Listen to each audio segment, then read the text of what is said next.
It always comes to this.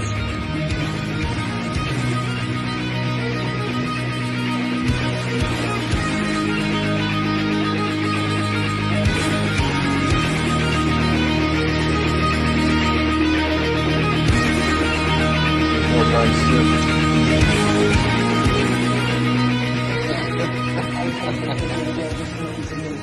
Morning guys, back again for another tattoo progress update. Where I last left off, I had the lower part of my arm partially relined and shaded in with the black ink. So I've got more of that to do. Obviously it's a little bit dry when it's healing. It's fully peeled now. It's a little bit later in the week than I normally make my second tattoo video. Normally I get tattooed like something like Wednesday to Friday with Terry, and always on Mondays with Rick. But for this week, Terry wasn't feeling well, so we ended up getting to it actually Sunday. So it's now Monday morning, and I'm about to get tattooed again. I wasn't actually sure if I would have time to even make this one prior to my next appointment, but I digress. Yeah, so this healed up really easy. As no shock, right? It stayed pretty black. It will fade back a bit. It'll fade back just a bit to kind of like the coloration of these black on black lines. I still get so many people who think or ask me if black on black is going to fade back to the original black, and so far none of the black on black I've done has faded or meshed in with the old black. Not any of it. Not even when we were doing dynamic black on black. All of that stuff is still there, and some of that is going on 3 years old now. So, I mean, maybe in 30 years, but then again, all tattoos fade. And I don't think that the lines would ever actually vanish or go away necessarily, so much as it is that you wouldn't be able to see them maybe. People seem to have this idea that the ink will just disappear or something. It's not the case. It's that the contrast needs to be so much that it holds up. And when you put a black line over non-tattooed skin, you need much less ink in the skin for it to show than you do over black. So, to be real clear, a black on black line will never actually vanish. That's not what happens. Its clarity might diminish to a point where it's hard to see, but I don't even know how long that would take. But it's not going to vanish. That's not how things work.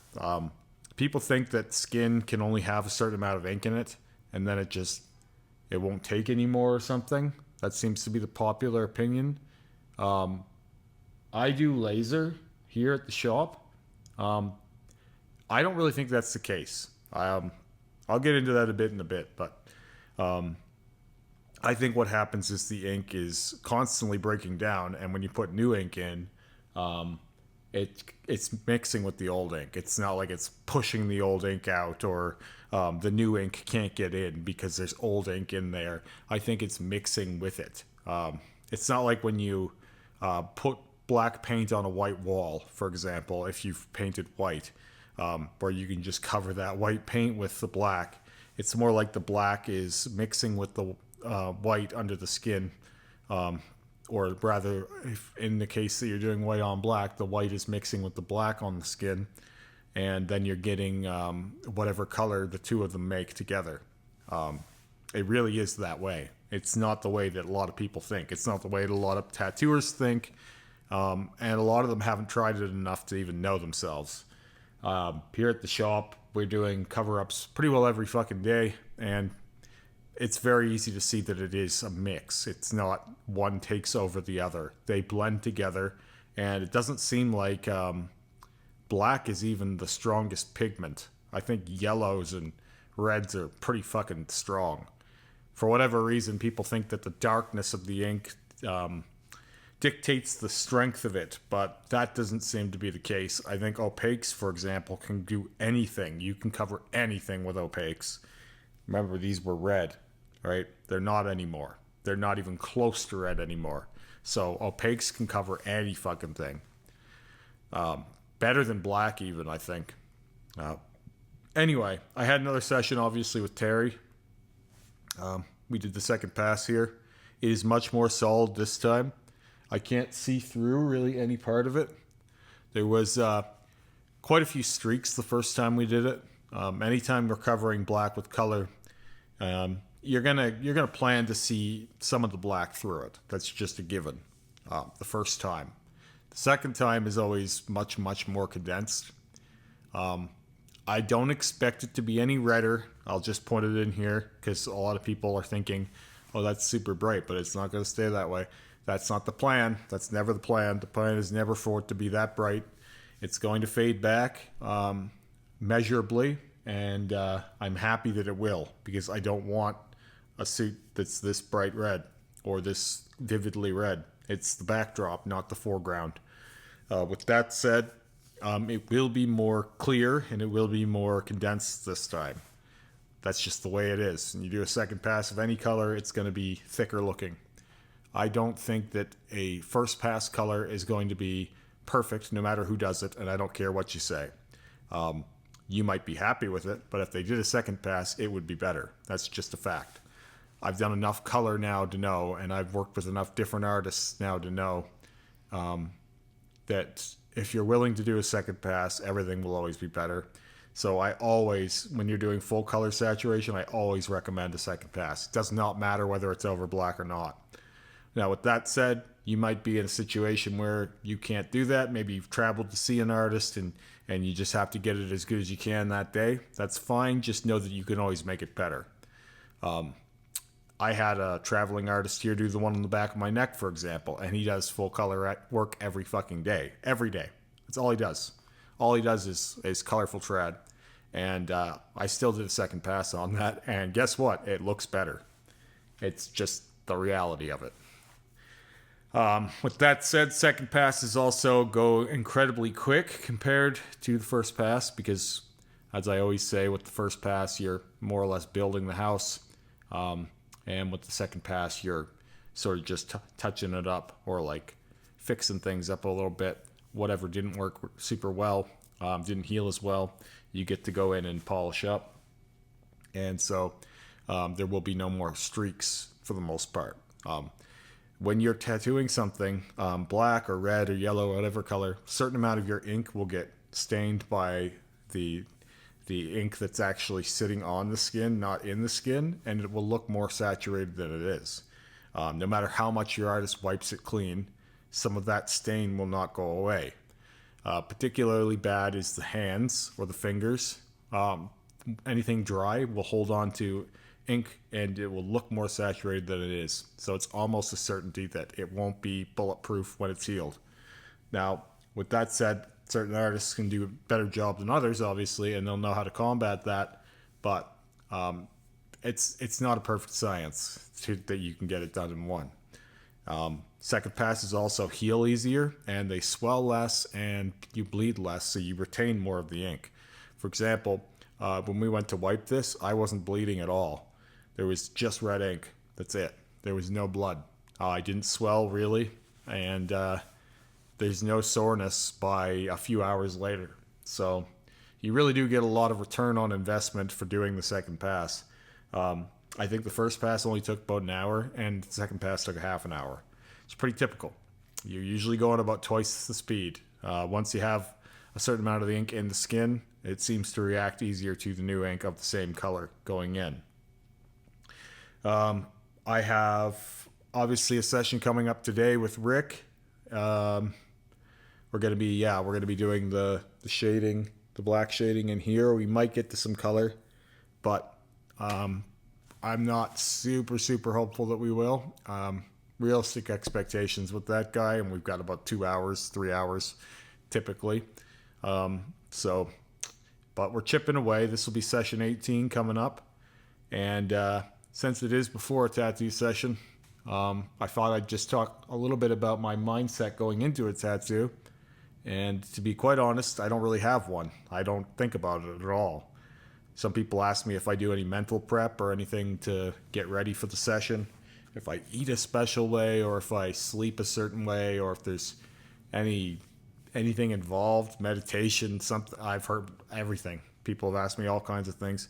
I don't even think about it. Even when I sit down for it, I don't think about it because I'm not there long. Even if I was doing 10 hours, my way of thinking is like, what bad day has ever lasted that long? Right? Like, you've never been in a bad situation for that long, really. It always ends, unless it's going to kill you. It's not fatal, you know? You're gonna be done, and it's just gonna be a memory. I have lots of fun memories of getting tattooed. None of them were about how much things hurt, though. I only really remember a few sessions that were very painful. I don't really think about the pain after the fact, and you don't really keep that either. For example, I was in pain for half an hour yesterday, but I don't have pain now. I have the tattoo I wanted. So that's my approach to any tattoo session. Is just you're almost sprinting, and you're not spending much time in that feeling. Even for a guy who gets tattooed twice a week, I don't spend that much time actively in that feeling. I probably have spent more time in that feeling than just about anyone who's ever lived, but I haven't spent that long in that feeling, realistically. I think a lot of what people do to themselves is they turn it into this Superman thing where they have to sit for 8 hours or back-to-back appointments, and they created this horrible situation, this bad memory, and a lot of them aren't doing it all the time, so they're not really building stamina for that kind of thing. They're just sort of marathoning it out of nowhere, like jumping into cold water, and they create all this mental scar tissue around getting tattooed. That's not helpful. You don't have to do everything in a session. You wouldn't believe how many people come into the shop still to this day looking to get a sleeve in a session, or they ask how many hours it's going to take or what it's going to cost. Like, just don't worry about it. Just do it bit by bit. It'll be a much better experience for you that way. I fucking guarantee it.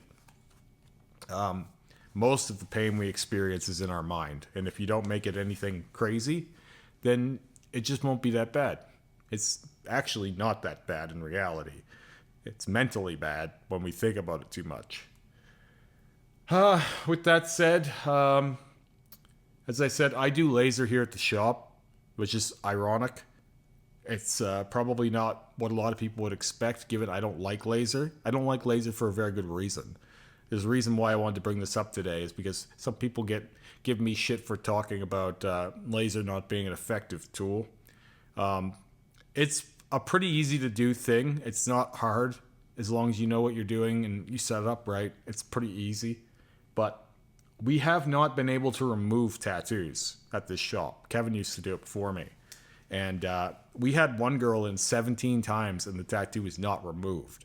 So the idea that you can remove tattoos with laser is very silly. It's almost impossible. Unless it's barely there at all and it would have been gone on its own eventually, you're almost not going to remove it, and it's only really useful in any way as far as I can see in lightening things for black and gray cover-ups. So long as you're open to color, you almost don't need laser at all, and you can pretty well get rid of it. With that said, I'm always incredibly upfront with people about what laser is, how it's not going to be done in at least 3 to 7 sessions, and it could be a lot more than that. Those are all paced 6 weeks apart, by the way. You cannot laser something within 6 weeks' time of the last laser session. So it's a long, long road. It's longer than any cover-up I've ever done, for example. And this idea that we can remove it is not made better by social media, where you have these videos of, say, that one that went viral of the guy getting his fingers lasered, his blackout fingers lasered, and it all goes white right away. Well, people who don't know any better, I'll just call them that. It's not what I want to call them, but people who don't know any better assume that means the tattoo is going away. All of that blistering that happens when the laser hits the skin, that subsides in about anywhere from 2 to 5 minutes, and then the tattoo actually looks darker than it did. And it doesn't lighten anytime soon. It takes 6 weeks generally for anything to happen. If it does happen. We've lasered things here at the shop where we use laser on them. They send us the picture 6 weeks later, and it's no lighter than it was. You know, it takes a few sessions before it even starts moving. With that said, I thought it was just our laser. We had an older laser at one point, now we have a state-of-the-art laser, and brand new, very nice laser. It's a pleasure to use. I actually enjoy doing laser, but it's not doing it any faster. It's a slow thing. That's just laser as a science is slow. I really wish we would stop sharing these viral videos of these instant lasers. Oh, look at that. He's taking off his face tattoos. I really, really feel bad for anyone who's lasering off their face tattoos. That is a miserable experience because it's going to look like half-baked shit for so long. If you're planning on covering it, or in case that you're trying to remove it, all the way there, I would say for a year, you're going to look like you're wearing badly done prison tattoos or basement tattoos that are fading out of existence, but you can't do anything with them. You just have to let them be. It's a long road. I always have such a hard time recommending it to people because I've seen, we had one girl, no shit, did 17 rounds of laser. 17 rounds of laser. And I finally pulled the plug on it, and I was like, we're covering this now. We're not doing any more of this. Like, she was fine with doing the cover-up, but, like, I just felt so bad taking her money and wasting her time. That's what laser can be. So, if I seem vitriolic about laser sometimes, I have good reason. I've seen a lot of it. I don't recommend it. I'm not looking to do any on myself. I get people who ask me if I've done or if I'm interested in doing any laser designs on my tattoos, because I had, blackout tattoos. They think that it's going to just draw a line. Like if you just go down your arm, it will just draw the line.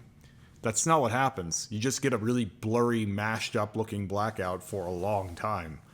And it's not an exact science how those cells break down either.